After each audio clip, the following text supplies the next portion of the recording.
জীবিকার তাগিদে মালয়েশিয়ায় পাড়ি জমিয়েছিলেন নরসিংদীর কাঠালিয়া ইউনিয়নের শাহিন মোল্লা। সেখানে একটি মাশরুম খামারে কাজ করতেন তিনি। তখন থেকেই এই মাশরুম খামার নিয়ে স্বপ্ন দেখতে শুরু করেন শাহিন মোল্লা। মালয়েশিয়ায় থাকা অবস্থায় মাশরুমের সাদা মাথাগুলোর দিকে তাকিয়ে শাহিন ভাবতেন, নিজের যদি একটি মাশরুম খামার থাকতো তাহলে তার আর বিদেশে থাকার প্রয়োজন হতো না। সেই স্বপ্নের পথ ধরেই 2012 সালে দেশে ফিরে আসেন শাহিন মোল্লা। নিজের কাছে থাকা অল্প কিছু পুঁজি আর মালয়েশিয়ায় শেখা অভিজ্ঞতা নিয়েই 500টি মাশরুমের বীজ দিয়ে শুরু করেন খামার। তার মাশরুম চাষ দেখে গ্রামের মানুষ তাকে নিয়ে হাসাহাসি করলেও দমে যাননি শাহিন। নিজের দৃঢ় মনোবল আর কঠিন পরিশ্রমের জন্য ধীরে ধীরে তার খামারে বীজের সংখ্যা বাড়তে থাকে।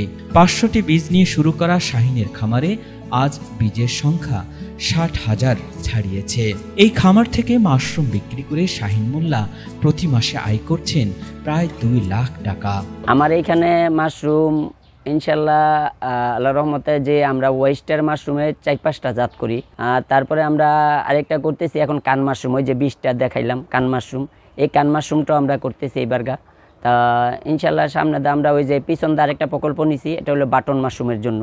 আর যেটা আমাদের শর্ট থাকে, যেমন আমরা কিছু মাশরুম থাইল্যান্ড থেকে আনি, থাইল্যান্ড থেকে ইনুকি, শিমিজি, সিতাকে, ইরেঞ্জি, এই মাশরুমগুলি আমরা থাইল্যান্ড থেকে প্রতি সপ্তাহে আমাদের একদিন থাইল্যান্ড থেকে আসে। আল্লাহ রহমতে আমরা পুরো বাংলাদেশি মাশরুমটা প্রতিদিনই, আমরা কাঁচা মাশরুম আমাদের প্রতিদিনই আছে। আর মাশরুম যারা বিক্রি করতে পারে না তাদের মাশরুমটা আমরা নিয়ে নিই, আর আর আমরা পার্টিতে প্রতিদিনই মাশরুম দিই। আমাদের মাস শেষে এভারেজে লাখ 2 টাকা সবসময় থাকে।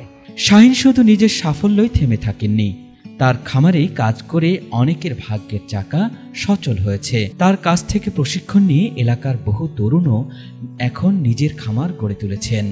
হ্যাঁ, আমি এখানে এসে অনেক কিছু শিখছি, কিন্তু এই যে স্পন বানাইছি, পরে ভাইয়ের সাথে এই মাশরুম চাষ করছি, মাশরুম গাছ থেকে পারছি অনেক কিছুই। আমরা 10-15-20 জন মানুষ মহিলা নিয়ে কাজ করি, তো কাজ করতে অনেক ভালো লাগে। কিন্তু আমগো এলাকার মাশরুম চাষ নাই, মানে নরসিংদী থানায় নাই গা, আমরাই প্রথম মাশরুম আমরা নিজেরা নিয়ে খাই। মাশরুম খেতে অনেক সুস্বাদু, অনেক ভালো।